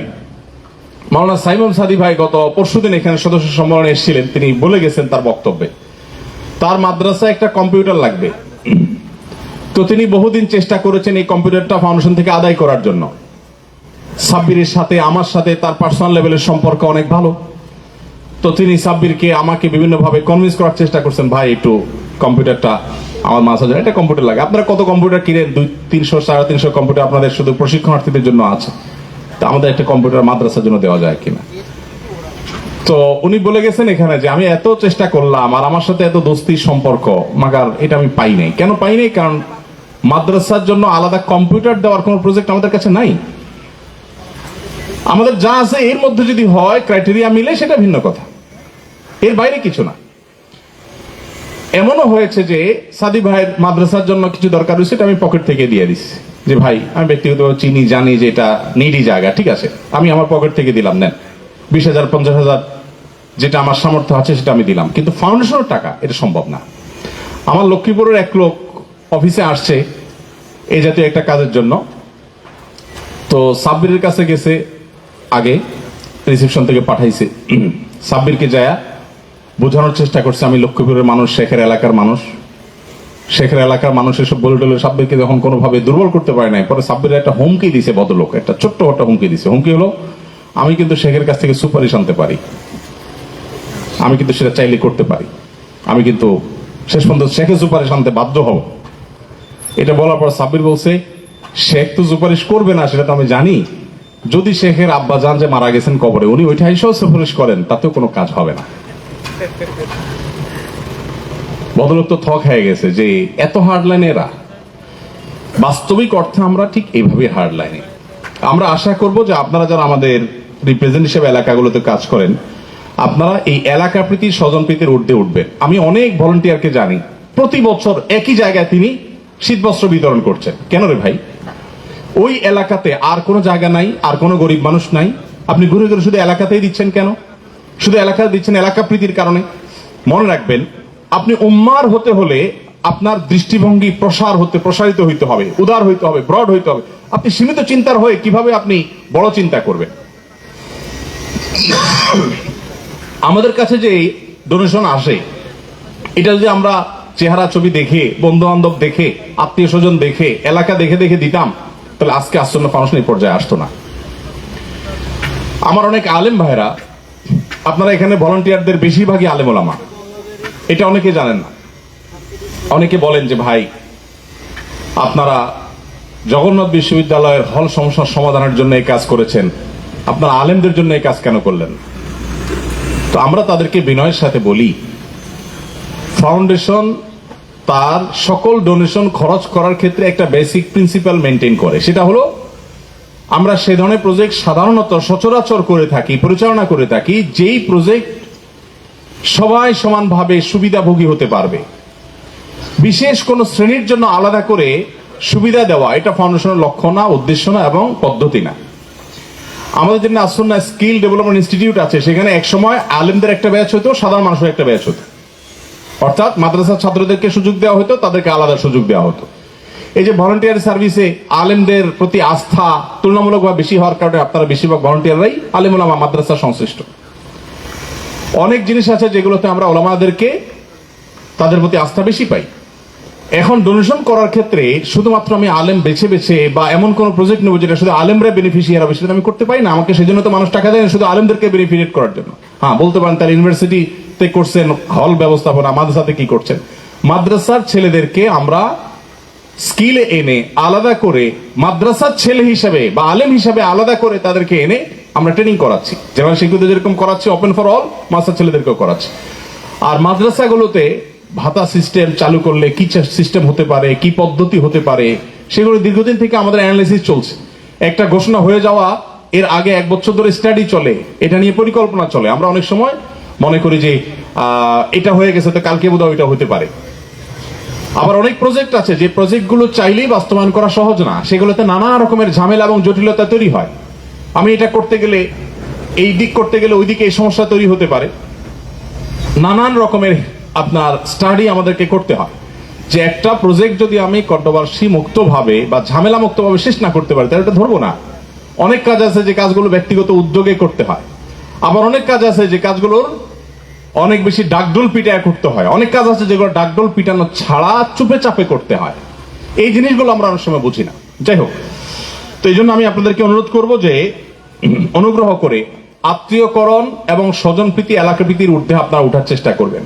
আমাদের অনেক ভাইরা আছেন এখানে যারা ঘুরে ফিরে ওই ব্যানারে দেখি প্রতি বছর তিনি ওই থানার, ওই গ্রাম, ওই ইউনিয়নে বিতরণ করছেন। গত বছরও করেছেন, তার আগের বছরও করেছেন, এই বছরও করেছেন। কেন রে ভাই? আপনার এই থানাকে আর কোনো জায়গা নাই? আপনার মনের ভিতরে এতটুকু জায়গা কেন নেই যে আমার ইউনিয়নের বাইরে আমি আরেক জায়গায় যাই? মনে রাখবেন, তিনি আসন্না ফাউন্ডেশনের ভলান্টিয়ারের হওয়ার উপযুক্ত নন যিনি তার এলাকার এই গন্ডি সীমানার বাইরে যেতে পারছেন না। আপনি চেষ্টা করেন যে আপনাকে যদি থানার দায়িত্ব দিয়ে বলা হয় যে পুরো থানার মধ্যে আপনি এটা করেন, তাহলে সেক্ষেত্রে আপনি খোঁজেন, যত দূর হোক সেখানে যান, চিনেন না কারোর সাথে লিঙ্কেড হন, একটু কষ্ট করেন, সে এলাকাতে কাজ করেন। তো এইভাবে যদি আপনি কাজ করেন তাহলে আল্লাহ তাআলা আপনাকে দেখবেন একসময় অনেক বড় করবে, অনেক বড় করবে। আপনাদের মধ্যে অনেক উদ্যোক্তা লুকিয়ে আছেন, আল্লাহ সুবহানাহু ওয়া তাআলা তাদেরকে ফাউন্ডেশনের চাইতে, আসুন্নাহর চাইতে অনেক বড় প্রতিষ্ঠানের মালিক করবেন ইনশাআল্লাহ। অনেক বড় প্রতিষ্ঠানের কর্ণধার প্রতিষ্ঠাতা আল্লাহ তাআলা আপনাদেরকে করবেন অনেককে, কিন্তু আপনার শুরু থেকেই মানসিকতা থাকতে হবে। আসুন্নাহ ফাউন্ডেশনের জন্ম 17-18 সালে। 17 সালে আলোচনা, পর্যালোচনা, 18 সাল থেকে কার্যক্রম শুরু। এর আরো 10 বছর আগ থেকে, আরো বেশি, অন্তত এক যুগ আগ থেকে আমি আমার মতো করে ছোট্ট ছোট্ট চ্যারিটি কাজ করি।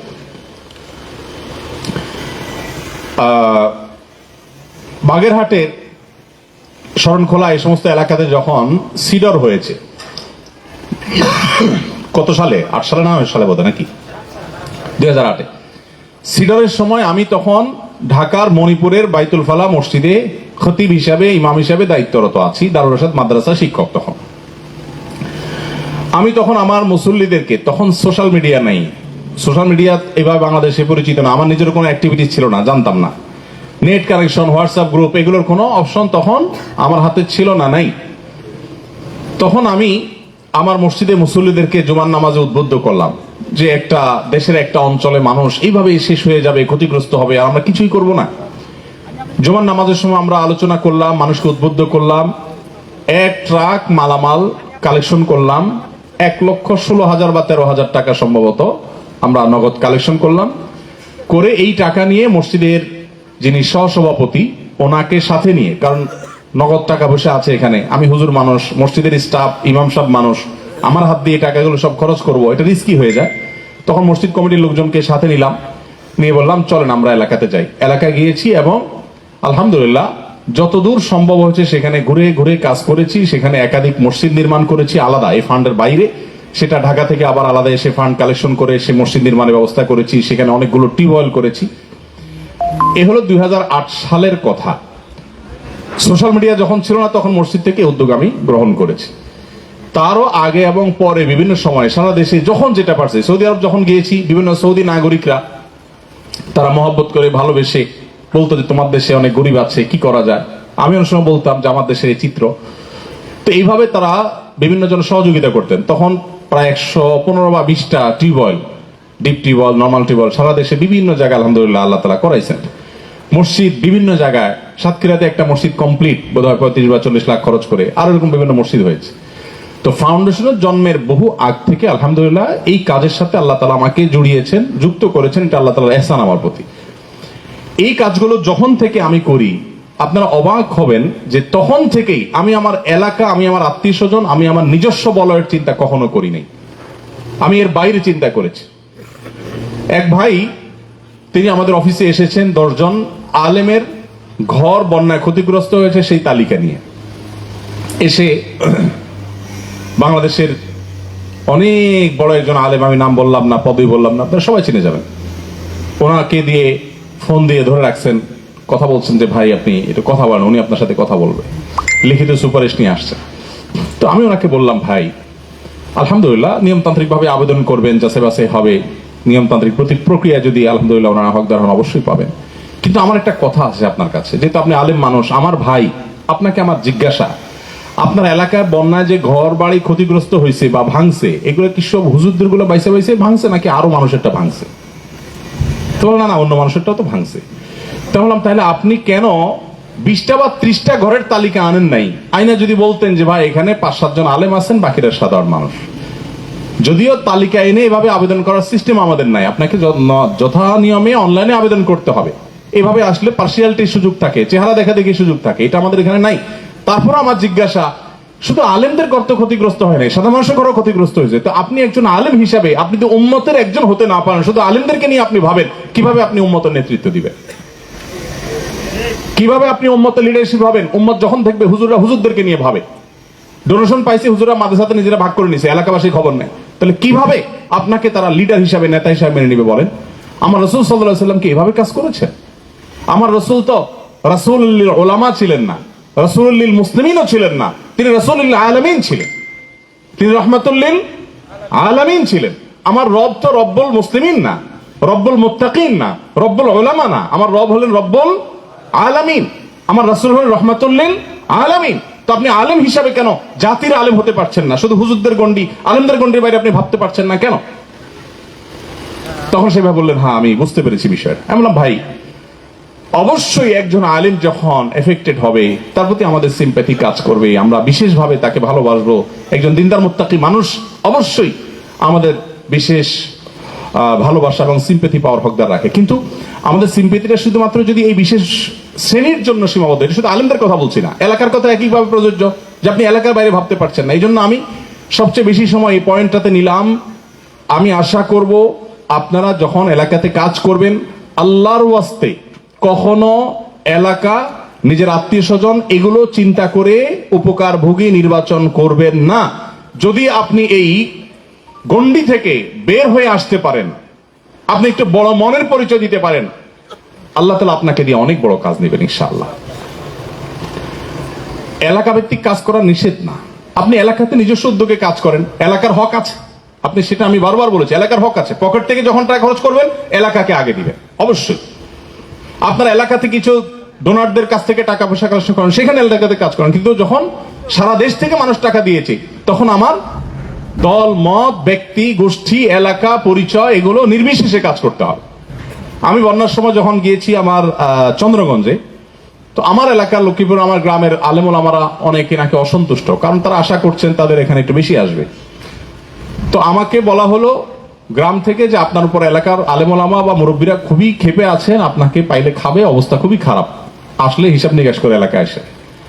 তো আমি এলাকা যাওয়ার কথা ছিল না, তখন পাশে এক জায়গায় গেছিলাম, সেখান থেকে পরে গাড়ি ঘুরে এলাকা গেলাম। পানি ছিল অনেক রাস্তার মধ্যে, এই পানির মধ্যে রিস্ক নিয়ে চালাই গেলাম। যে মুরব্বীদেরকে ডাকলাম, ডাইকে বললাম আপনাদের অভিযোগ কি? তো বলে যে অভিযোগ হলো, বাবা আমরা মাত্র 200 কত প্যাকেট ত্রাণ পাইছি। এত বড় ইউনিয়ন 200 কত প্যাকেট ত্রাণে হয়? তোমার নিজের এলাকা হিসাবে এটা তো 1 প্যাকেট হলো বেশি পাওয়া দরকার, সেখানে বেশি দূরের কথা যা দিচ্ছে তা দিতে হয় না। পরে আমি বললাম, দেখেন 5000 কত গ্রাম সম্ভবত এফেক্টেড হয়েছে এই বন্যায়, এই ফেনীর বন্যায়। তো আমাদের টোটাল ত্রাণ হলো তখন প্রাথমিকভাবে বোধ হয় 20,000 শুকনো খাবার, পরে বেড়েছে। তো বললাম যে আমাদের যে বাজেট আছে, এই বাজেটকে সবগুলো এফেক্টেড গ্রামের মধ্যে যদি আমরা ভাগ দেই, তাতে আমাদের এই এলাকার জন্য 100 কত প্যাকেট হয়। তাহলে এখন এর বেশি যেটা আছে এটা গাড়িতে উঠে দিলে ভালো হয়, এটা আমরা ঢাকায় নিয়ে উপযুক্ত জায়গায় পৌঁছাই দিই। তখন হাসাহাসিকে বলছেন দরকার নাই। তাহলে যদি ইনসাফ চান তাহলে হিসাব করে বাকিগুলো ফেরত নিতে হবে। দেখেন আলহামদুলিল্লাহ আমাদের এলাকার ভাইরা ওলামা একরাম অনেক বুঝমান, তারা আলহামদুলিল্লাহ এখান থেকে বুঝে গেছেন, তারা চাপাচাপি করেন না। তো আমি আশা করব আপনারা সবাই এই জিনিসটা খেয়াল করবেন, চেহারা ছবি দেখে, আত্মীয়তা দেখে আপনারা কখনো উপকারভোগী নির্বাচন করবেন না। এরপরে যে পয়েন্টটি আমি বলতে চাই সেটি হলো 7 নম্বর, ফাউন্ডেশনের যে টি শার্ট আপনারা পেয়েছেন, যদিও আর টি শার্ট দেওয়ার চিন্তা আমাদের নাই, টি শার্ট দেওয়ার চিন্তা থেকে আমরা বের হয়ে আসছি। যারা ইতিপূর্বে পেয়ে গেছেন এগুলো অপব্যবহার করবেন না।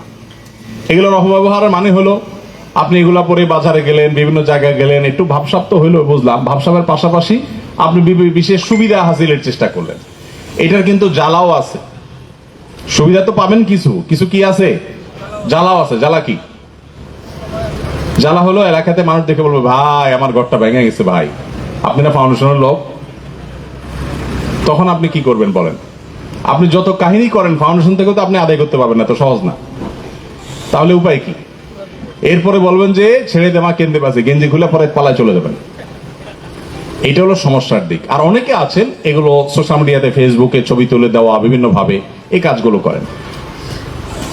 এখানে প্রত্যেকটা অনুষ্ঠানের আগেই এটা একটা অ্যাসিড টেস্ট পরীক্ষা থাকে, এই ডায়াসে উঠার ক্ষেত্রে কোনো বাধা থাকে না।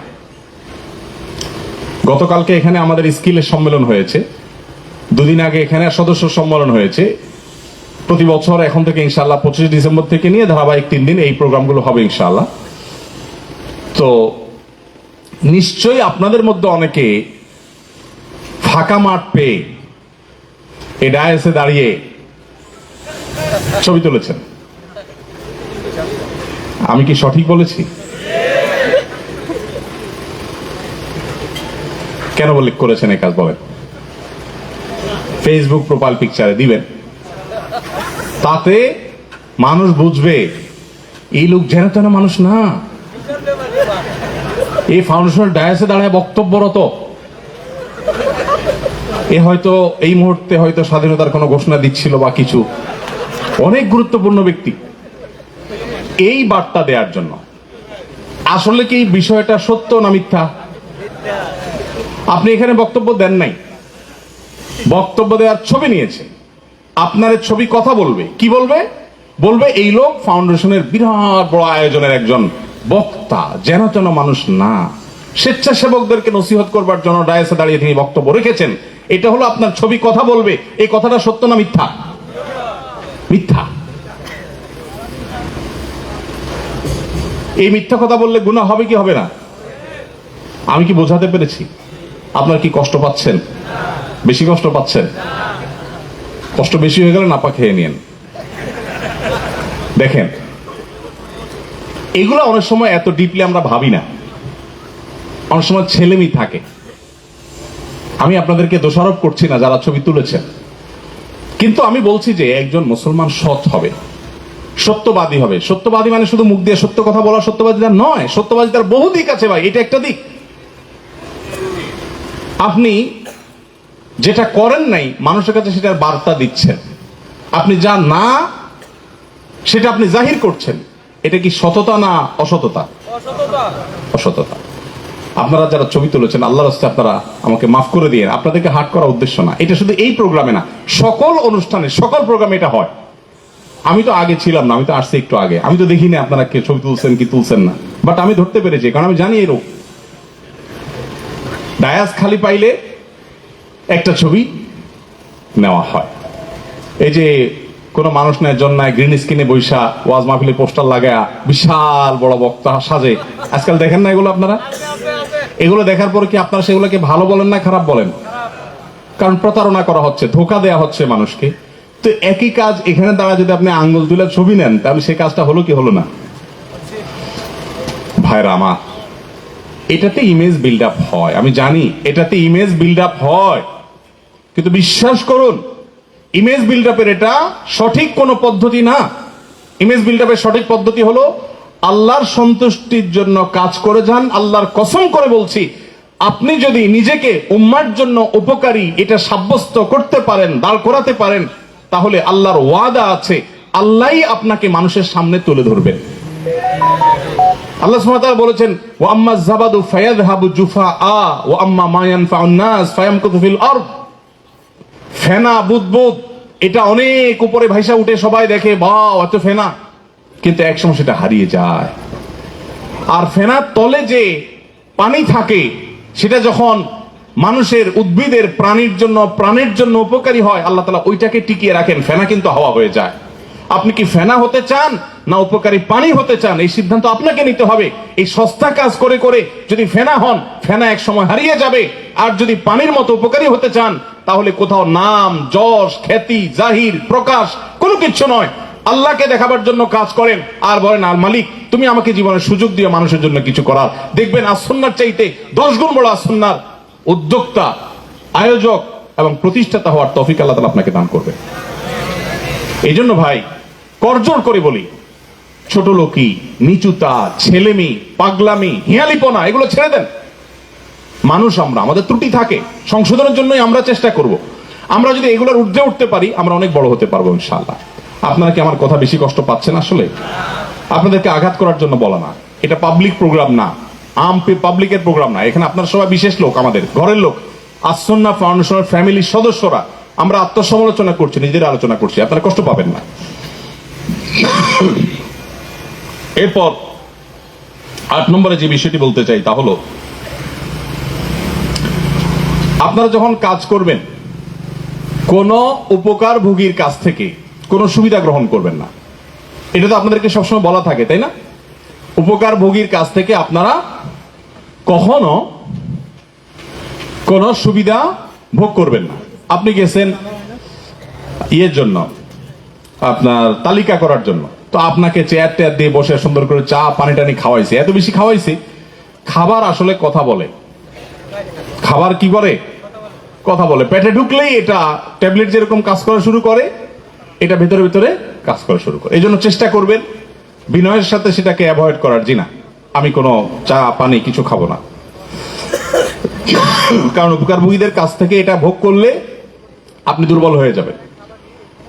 যদিও অফিসে অনেক লোকজন আসেন বিভিন্ন এলাকা থেকে, মিষ্টি টিষ্টি হাদিয়া তোফা অনেক কিছু নিয়ে আসেন, আশা দেখে তো আমি থক হয়ে যায়, আরে এত 2 হাত ভর্তি এত জিনিসপত্র নিয়ে আসছে।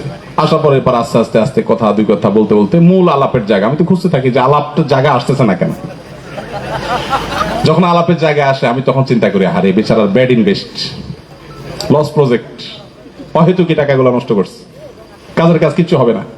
সাধারণত এই জাতীয় খাবার টাবার আসলে আমি অফিস সহকর্মীদের মধ্যে বিতরণ করে দেওয়ার চেষ্টা করি, বাসা পর্যন্ত না নেওয়ার চেষ্টা করি, খুব কাছের কেউ পরিচিত কেউ না হলে। আর দ্বিতীয়ত হলো এগুলো করে যে 2 পয়সা কোনো লাভ হবে না, এটা তো বেচারা তো বোঝে নাই। আমরা নিজেদেরকে পাথরের মতো করে ফেলেছি এই জায়গাতে, তা না হলে আমরা কখনো আমাদের নীতি আদর্শ ধরে রাখতে পারবো না। এই জন্য ভাই, এখানে অনেক ভাইরা আছেন, এই যে নিজের বই আছেন, অনেকে আছেন যারা বিভিন্ন সময় আমার কাছে বিভিন্ন কথা বলছেন, বেশি জুতমুত করতে না পারে এখন ছেড়ে দিচ্ছেন বলা। এখন চিন্তা করছে না, এই বেটারে বললে কোনো লাভ নাই, পাম বাতাস খাওন দাওন, ওনারা পাম বাতাস দেন না, আমি বলি যে জেনারেল কথা বলতেছি, দিয়ে কোনো লাভ নাই। তো আপনারা নিজেরা এরকম হওয়ার চেষ্টা করবেন, এরকম হতে পারলে দেখবেন আল্লাহ আপনাকে দিয়ে অনেক কাজ করেছে, চেষ্টা করবেন তো ইনশাআল্লাহ। এরপরে 9 নম্বর যে পয়েন্টটি বলতে চাই তা হলো, আমাদের কোনো প্রজেক্ট বাস্তবায়নের সময় অনেক সময় দেখা যায় আপনি নিজে না হলেও নিজের এলাকার নেতা সাহেবের কাছে ভালো হওয়ার জন্য নেতা সাহেবকে দাওয়াত দিয়ে নিয়ে আসেন। নেতা সাহেব একটু কথা বলবে, একটু বলবে আসসালামু আলাইকুম, এটা বলার জন্য একজন নেতা সাহেবকে নিয়ে আসেন। তাতে কি হলো, নেতা সাহেবের সাথে আপনাদের ভালো সম্পর্ক হলো। এই কাজটা ফাউন্ডেশনকে ক্ষতিগ্রস্ত করে, কারণ নেতা তো অনেক, আপনি একজন আনবেন, আরেকজন নাখোশ হবে। আমরা সাধারণত এই জিনিসগুলোকে অ্যাভয়েড করে করে চলার চেষ্টা করি, তাহলে চলতে পারি না। মানিকগঞ্জে একবার বেশ কিছু কম্বল সম্ভবত গেছে, তো যাওয়ার পর সেখানকার এক নেতা উনি বলছেন যে এগুলো আপনারা আনছেন, আপনারা তো চিনবেন না। যদি আমাদের স্থানীয় প্রতিনিধি ছিলেন, ভলান্টিয়ার ছিলেন, তারপরে ওই ভলান্টিয়ার ভাইদেরকে বলতেছেন যে আপনারা তো ভালো চিনবেন না, আমাদের ছেলেফেলেরা বিতরণ করে দিবে ইনশাআল্লাহ, আপনারা রেখে যান। তুমি বলছেন না ভাই এটা কেমন কথা, আপনাদের ছেলেরা বিতরণ, বলছে আচ্ছা তাহলে কিছু রেখে যান আর কিছু আপনারা বিতরণ করেন। পরে ওনারা যখন যোগাযোগ করছে আমরা বলছি সবগুলো নিয়ে আসেন, যে বলে দিল ওনাকে যে মানিকগঞ্জে আর কোনো বিতরণ হবে না, বাদ। পরে নেতা সাহেব বলছে না না দরকার নেই, থাক, এলাকার মানুষ পাক। তারপর উনি সরে গেছেন।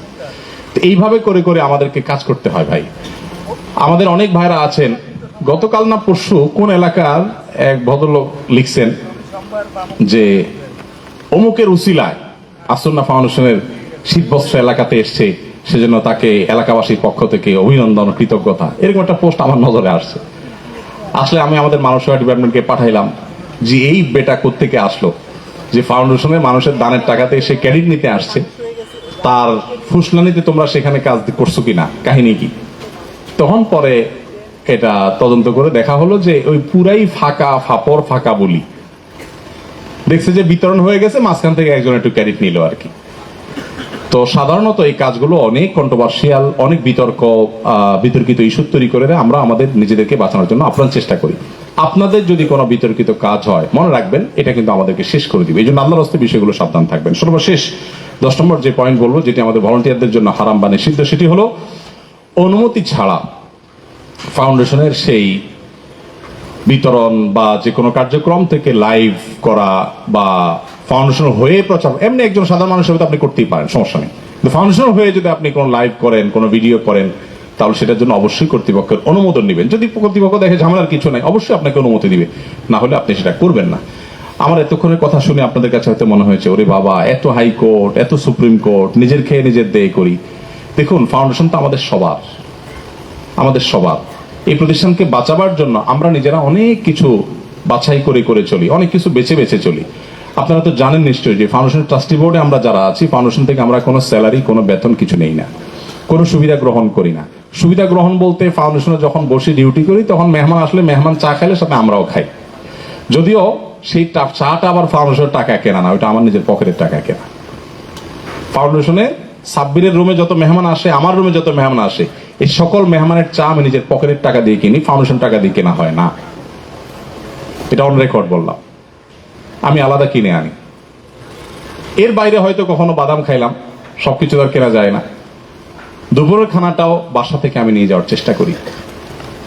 ফাউন্ডেশন থেকে আমরা কোনো সুবিধা গ্রহণ করার চেষ্টা করি না ভাই। আপনারা বলবেন ভাই আপনার তো নাম যশ খ্যাতি হয়ে গেছে, এটা তো ফাউন্ডেশন থেকে সুবিধা পাইছেন আপনারা। এটা হয়ে গেছে, এটা যদি না হইতে পারতো তো আমরা সেটা করতাম। আমার ক্ষেত্রে হয়তো সেটা বলবেন, আমাদের সাব্বির বা অন্য যারা আছে তাদের ক্ষেত্রে কি বলবে, সকাল থেকে রাত পর্যন্ত গাদা খাটনি দেয়, ফজরের পরে বের হয়, রাত 10টা 11টায় বাসায় যায়, এইভাবে সারা বছর।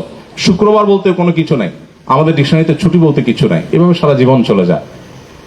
কিন্তু আলহামদুলিল্লাহ দিন শেষে একটা প্রতিষ্ঠান দাঁড়াচ্ছে। এদেশের মানুষ অনেক কল্যাণ চিন্তা করে, অনেক ভালো কাজ করতে চায়, কিন্তু ভালো কাজ করার সুযোগ পায় না।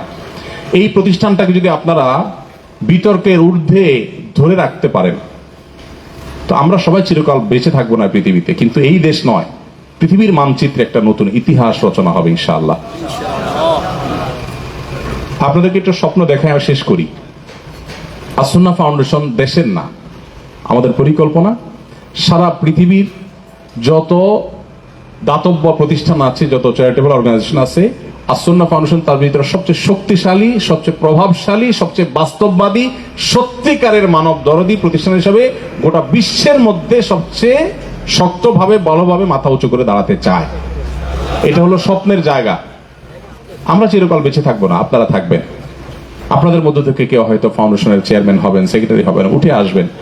আমাদের কিন্তু মেমোরান্ডামে এমন কোনো কিছু লেখা নেই যে আমি মরে গেলে আমার ছেলে হবে, আমার ভাই হবে, অন্য 10 জনের সাথে দায়িত্ব যদি সে যোগ্য হয় হবে, না হলে নাই।